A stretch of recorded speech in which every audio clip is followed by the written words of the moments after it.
Hello, everyone, and welcome back to LGB Alliance's YouTube channel. Uh, in light of today being Detransition Awareness Day, it only makes sense that LGB Alliance USA speaks with a person who is undergoing detransition and has detransitioned. Mr. Levi Hayes is here with us to share his story and unique perspective to help broaden society's understanding of transition, detransition, and the reasons behind both. So, Levi, thank you so much for giving us your time and putting yourself out there like this. We really, really appreciate it. Thank you. I'm happy to do it.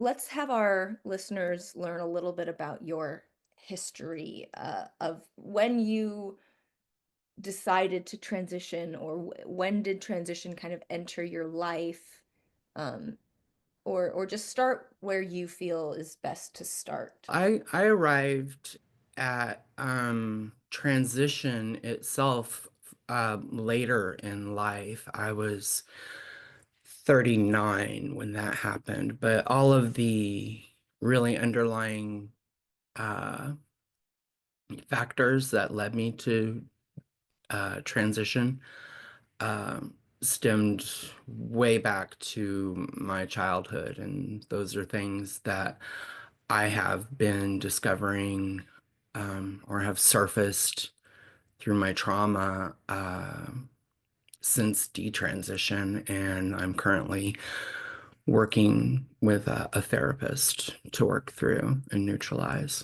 Can you tell us maybe a little bit about what childhood was like? So did you experience gender dysphoria as a kid, or what might be classified as gender dysphoria? Um, I'm curious how your childhood influenced At your at transition, when I was in a state of dissociation, I saw my childhood like that. I saw my childhood like that. I was separated, from myself through a very traumatic experience, and that's maybe with the ideology in the media and everything that was increasingly, happening or centered around, focused around trans experiences that kind of just seeped into my life when I was very vulnerable. And so I began to see all of my gender nonconformity that I had as a child and saw that as a possibility of gender dysphoria. Along with, later in life, I was I did drag and I participated in that, and that fed right into that thought as well. As for my childhood, I have a background that includes sexual abuse as a child. I have experienced throughout my childhood bullying for being effeminate, um, obviously effeminate, and could never really hide that. I wasn't a good actor like some of my other closeted gay peers who also participated in that oppression. So that's like a horizontal type oppression that I went through as a kid. Um, I didn't have adults that to to look out for me. I grew up in the 80s, and I grew up through the AIDS crisis, and I grew up through a lot of stigma that I internalized, um, which is internalized homophobia. Uh, most people in gay culture have that. But that internalized homophobia followed me my whole life. I see that now. Um, that internalized homophobia sought to tell me that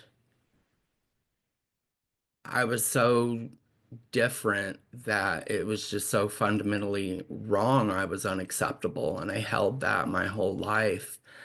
And of course, that affects one's confidence. And these are all things that, and there's so much more that I've, from gay bashing to so many things that I've experienced in my life that have contributed to my PTSD, that I have, and made me a vulnerable person during that very traumatic moment or time in my life when, I had a successful business.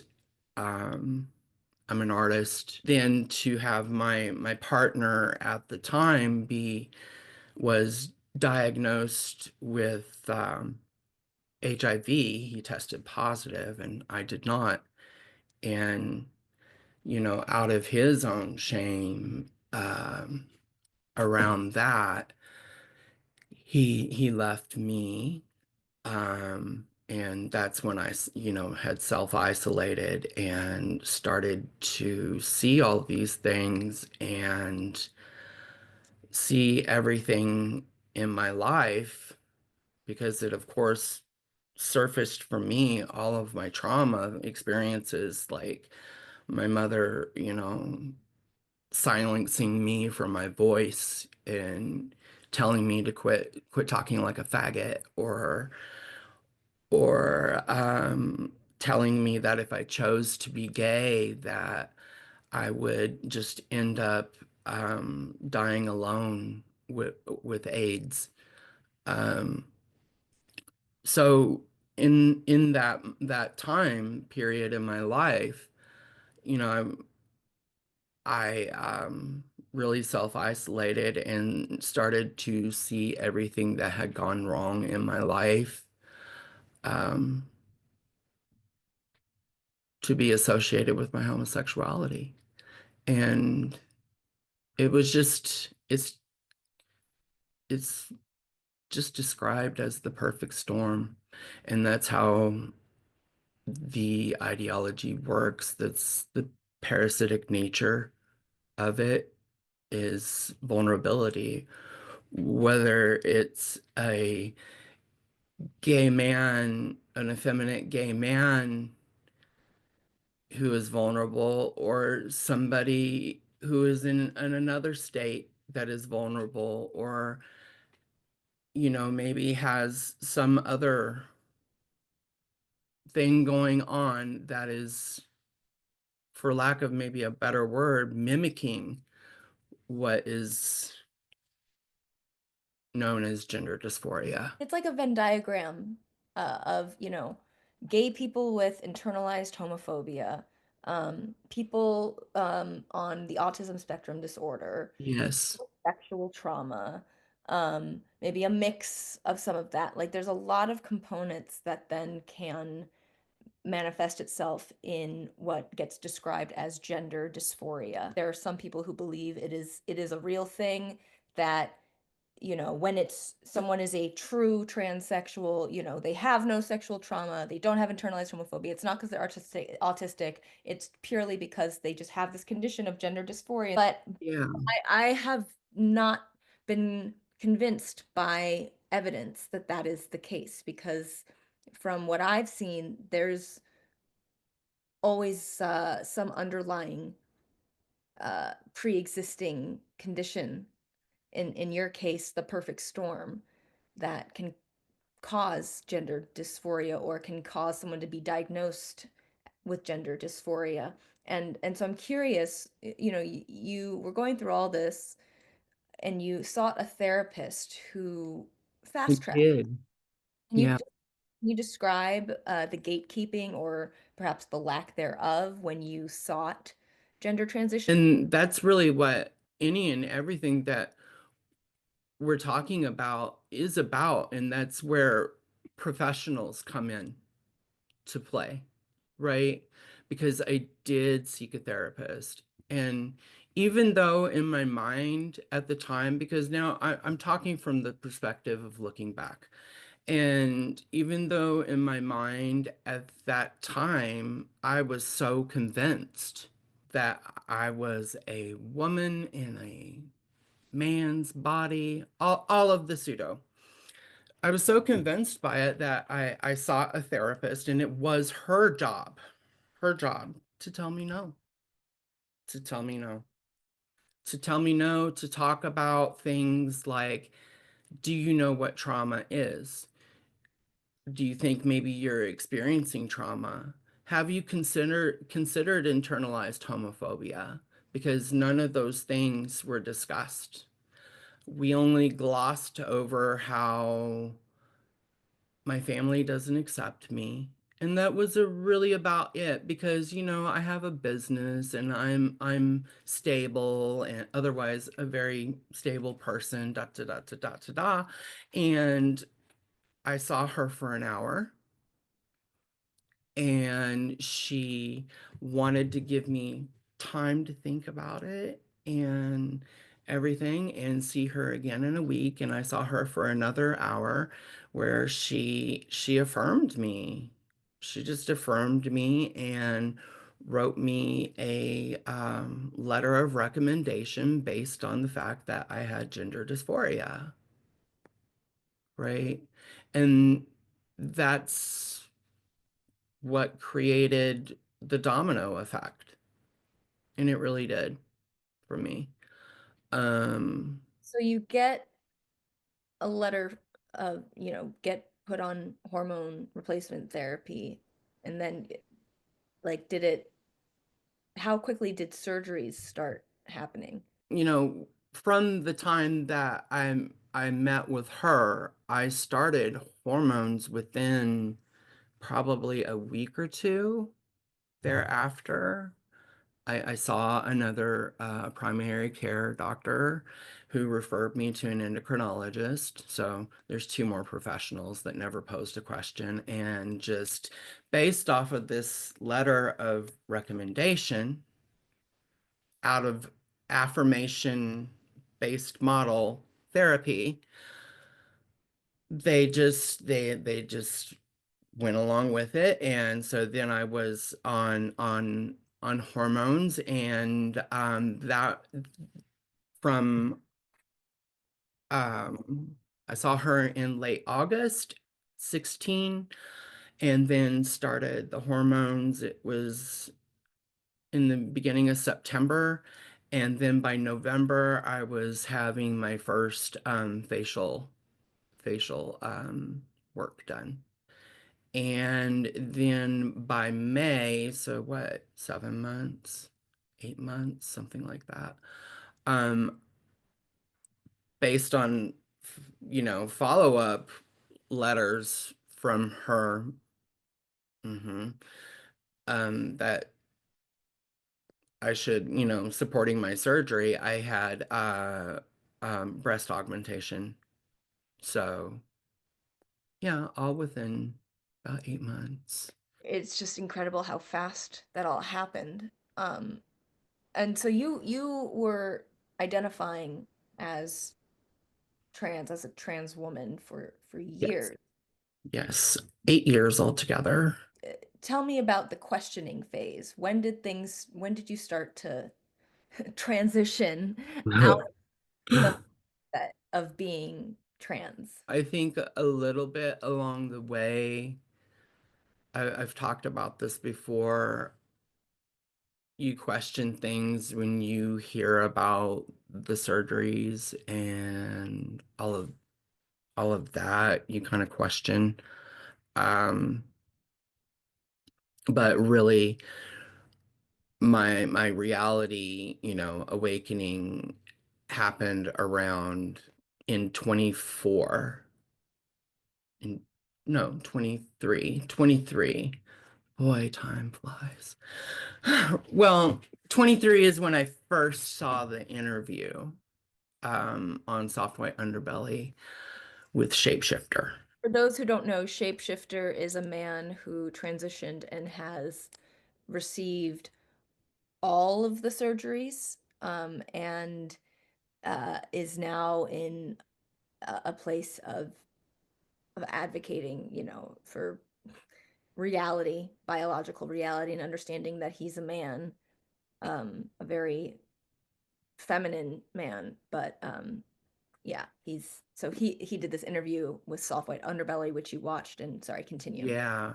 And um I still had a kind of, and I kind of had that activist mindset and was very judgmental and was like, Let me watch this. This isn't even a trans person. Really, what is a trans person?"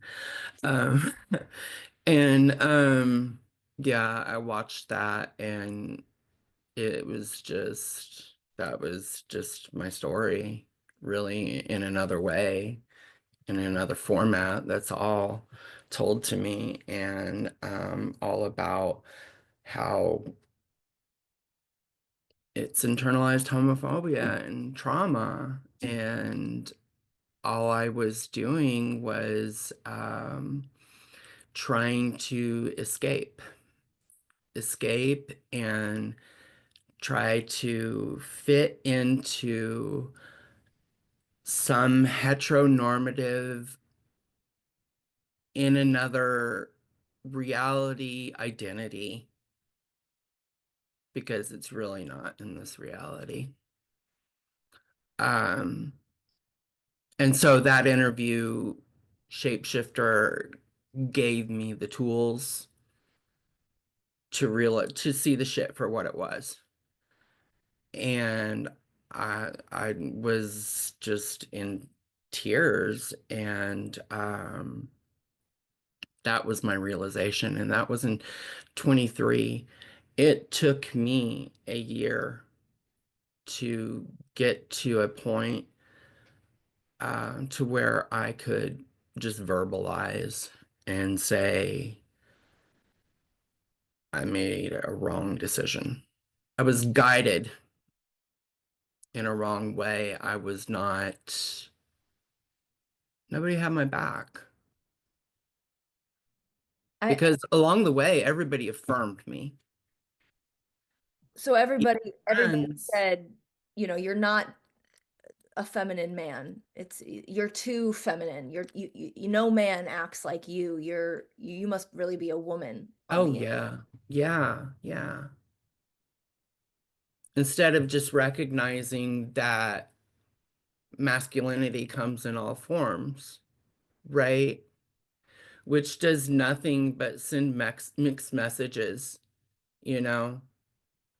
Like, had I grown up, had I grown up now, I so would be a trans kid, right?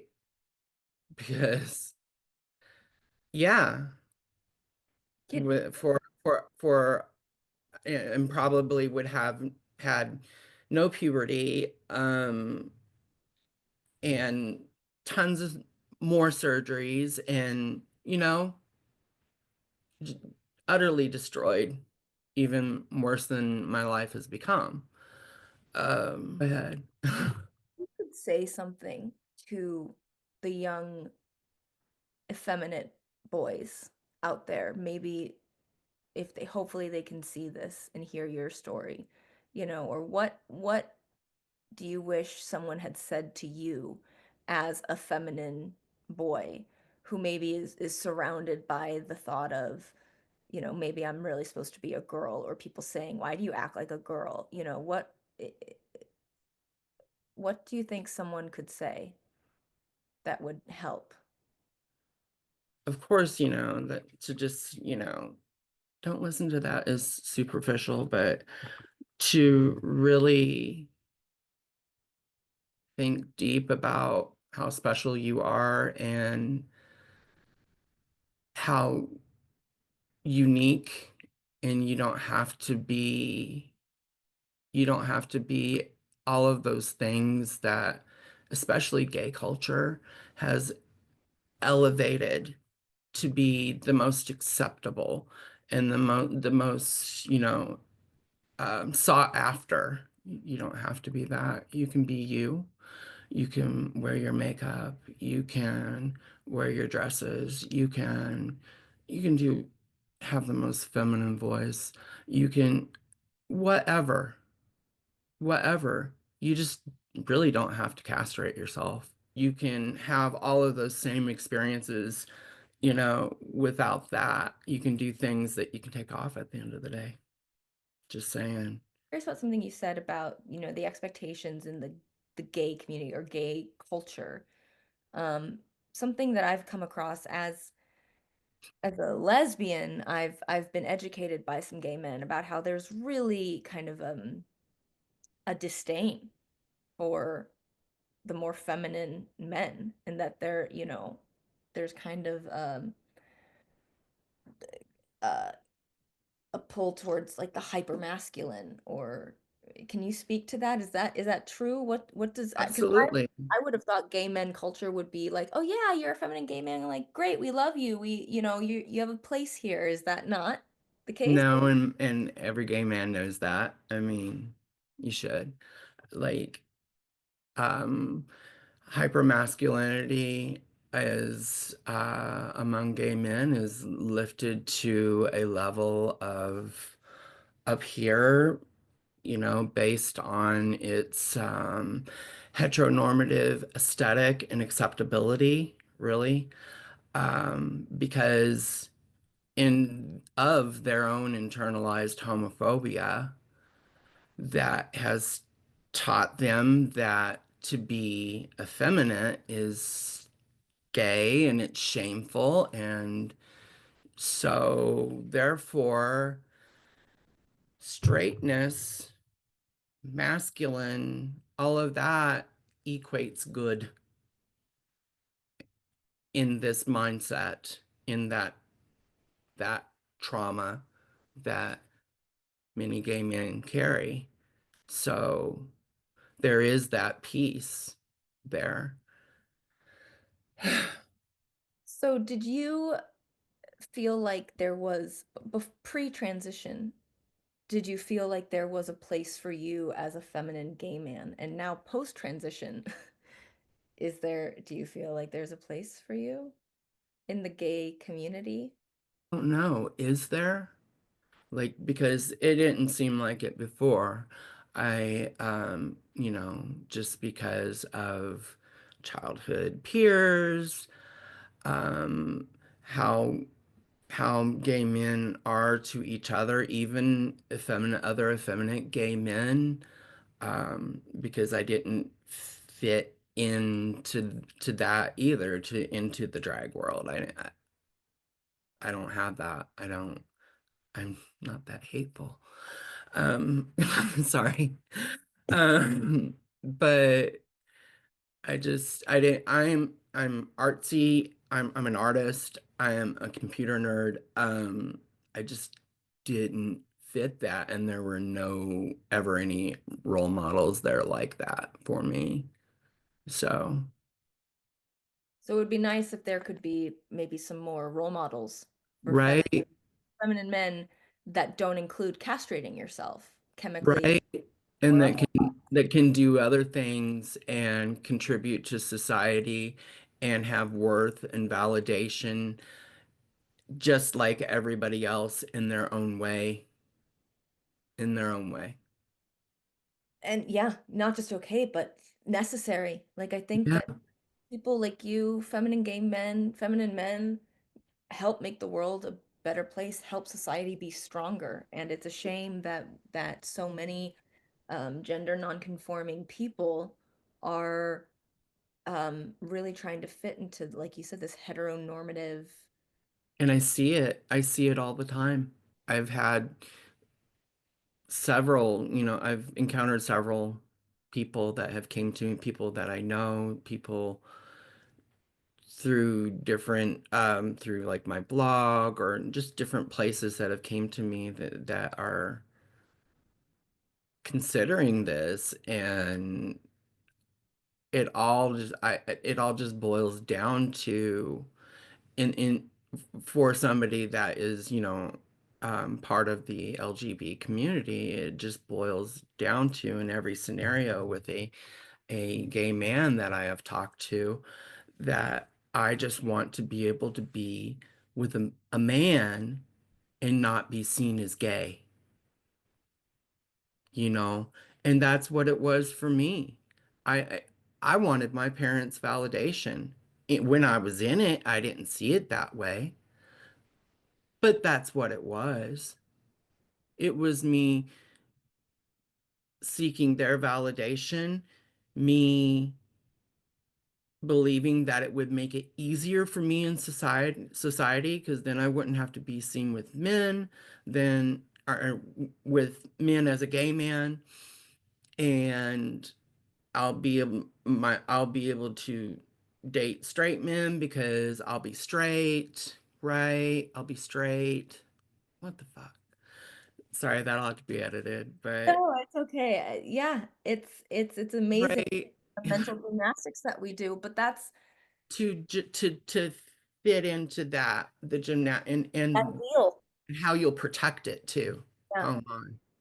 So, there's if there's someone listening who maybe wants to detransition but just doesn't even know how to begin, like what would you want to say to a gay man or a lesbian or anyone who has, gone to the surgeries, gone through the hormones, but is just like, I'm tired of trying to keep up an illusion.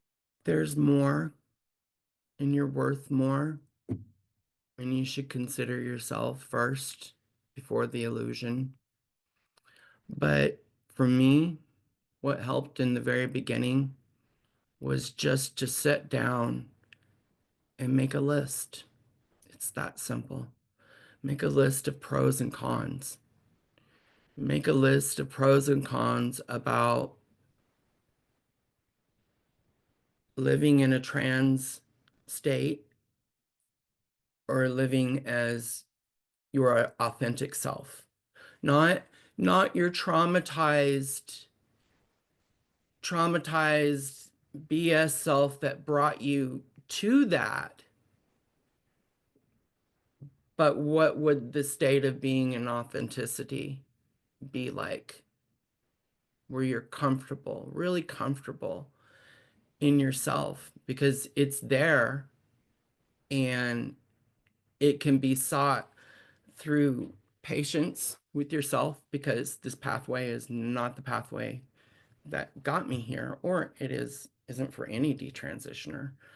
But so it takes patience, but to reflect through that and to find guidance.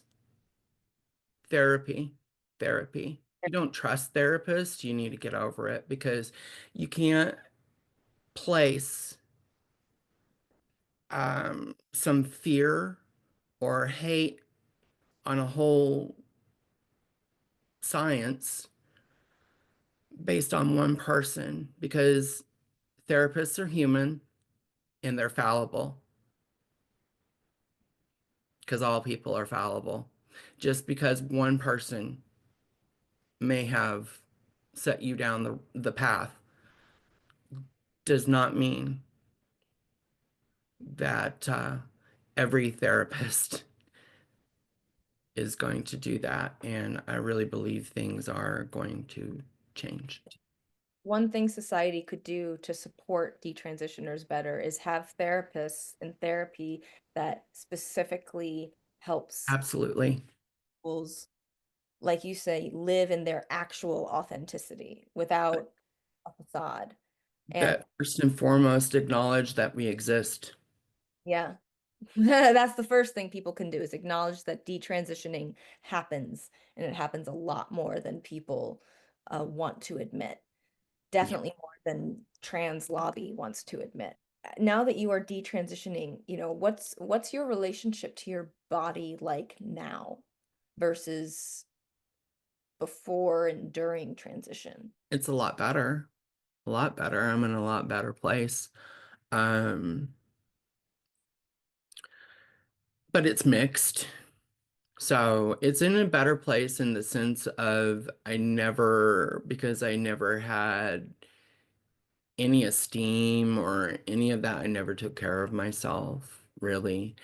And throughout my life, um, because of the things that drove me there, which was being overwhelmed with shame and seeking validation and compensating. And these all were forms, all came up in my life in the form of alcoholism, drug abuse, vastly shameful promiscuity,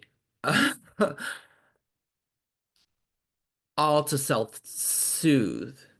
So, I'm sorry, the question? Your relationship to your body now. That was my relationship to my body. Yeah. I got so lost. I'm sorry. No, it's okay. Um, I do that.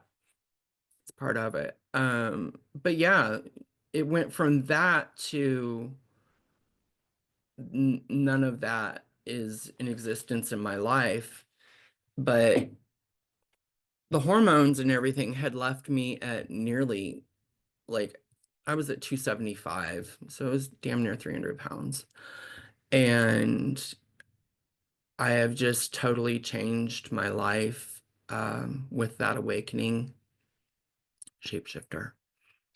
Um, from my diet and I work out and I'm down to 205 now.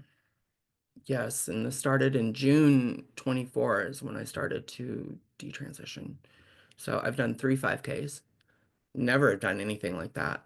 So like I've really come into alignment with my body and acceptance of who I am and longing to reunite with that. Um, but the part is that I still have my breast implants, and so here I am in this state of limbo where I've had to accept another letter of recommendation from another therapist that gives me a diagnosis of gender dysphoria So that you can have so your that I can have insurance cover the surgery because otherwise the quote that I got at the consultation I had was 13 grand. so insurance covers your transitioning, but it does not cover your detransitioning. I don't know yet. I have not heard back from the insurance yet, but I had to have that letter uh, so that they would cover gender affirming care. Wow. Wow. So your detransition has to be framed like A like certain way. It has to be framed in that narrative again. something to unpack for sure. That detransition is only acceptable when viewed through the lens of gender affirming care. It's like, oh, okay, well, it's the very concept of being trans isn't the problem. It's just that you're not really trans and that your real gender is a cis man. So you need a gender transition back to cis man. Yeah. You and I think, are in agreement that it's like, no, the very ideology that there we have this gender soul that the body needs to affirm, that's the problem. Uh, Yeah. Yeah, and a whole system that just supports that narrative that and just tells people even with that on a spiritual level they're flawed and we got to fix it. what now that you're detransitioning, what are some challenges that you face? Like I imagine being a man who knows he's a man, who has breast implants. I'm sure that might cause some issues. What's life been like now that you're detransitioned and you're interacting with society? That's difficult. Um, I obviously I try to bind them down as much as possible. So there's that discomfort that I have all the time, and it's hot, you know. So in order to hide that, but other than that, I think that I've assimilated as far as outward, appearance wise, I'm always hot. Within back into socially like that into society, but it comes down to when I have to deal with things that require my gender marker. Um, so that is a job um, where, that would be questioned, and then I would have to tell the whole story again and again to more strangers again. Um, just that that in itself is huge. That that ID, like wherever you have to use that and to think about like what are they thinking, you know? And having to tiptoe around that. So for me right now, that's probably the biggest thing because I am not, and I can go ahead and say that I'm not in a healthy space as far as my marriage, my costume change kind of changed that up. And so I am very isolated, and I have I have been out of work for some time, all relating to this transition. Um, so um, just having that so I can find my independence would be huge. Would be huge to have that, and for people who make policies and stuff to recognize again that we exist, and to not just willy-nilly change policies without taking us into consideration, because the state in which I reside, Missouri, is requiring that I have a letter from a surgeon, you know, stating that I've had reassignment surgery, this, that, and the other, just again, like So that you can trans person, that male. narrative again, Just in order so to change my marker back. yeah, so to go from being marked as a female to be what you're actually, which is male, you Hmm. now need to get a letter from a surgeon saying that they've Yeah. done phalloplasty. Even though you've never had bottom surgery, you could just go to them and be like, "See, look, I'm a male," you know. Right, Uh, right. Because in 24 they changed that policy, so it wasn't easy for people to just to go in and pose as and get a letter from a therapist and go, and then they end up in locker rooms or wherever, invading women's spaces. So they just changed that policy in order to combat that, which is, I understand, but you didn't take anybody into consideration. And so here I am standing at the DMV. The lady at the DMV is asking me what my sex is. I had a beard. I mean, come on, and denying me, even though I had my original birth certificate,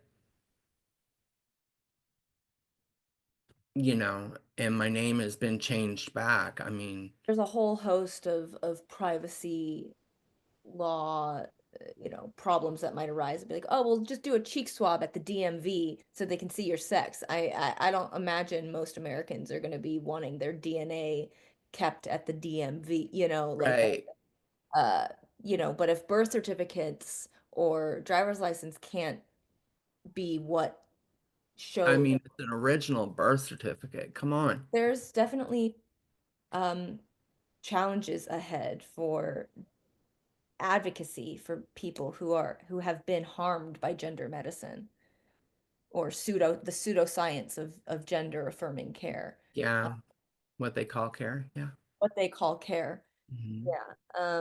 Is to conclude, is there anything that you want to say to the people listening, policymakers, fellow detransitioners, fellow gays, allies, anything? Mm,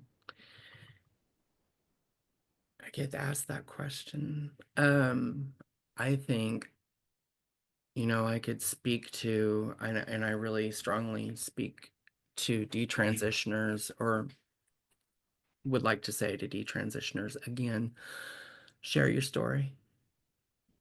The more we talk about this, the more things can have a more positive impact and make changes. To stay silent is to surrender. It really is to it.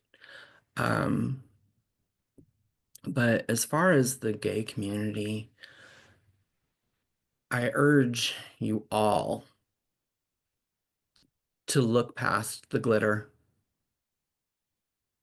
and all the fluff and all the pretty and see it for what it is and how it is eroding our entire culture and how it is eroding everything that all of the people that came before us fought so hard for.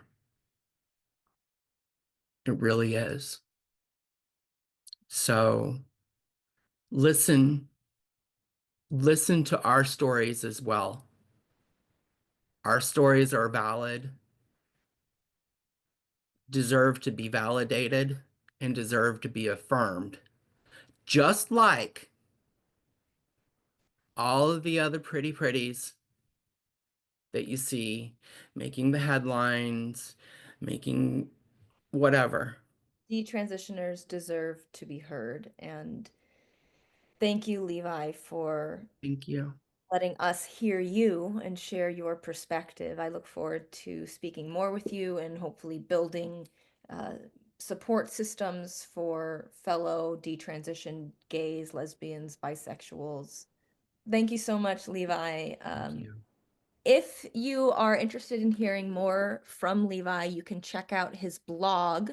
I believe it's called Living for Levi, Mm-hmm. livingforlevi.com. Yes, ma'am. Link in the description. Uh, That's where we put it. don't forget to like, subscribe, and please share, especially on this Detrans Awareness Day. Please spread detransitioned voices, people who have been harmed by gender affirming harm or care, whatever you want to call it. They're out here and they deserve our support and so. Thank you.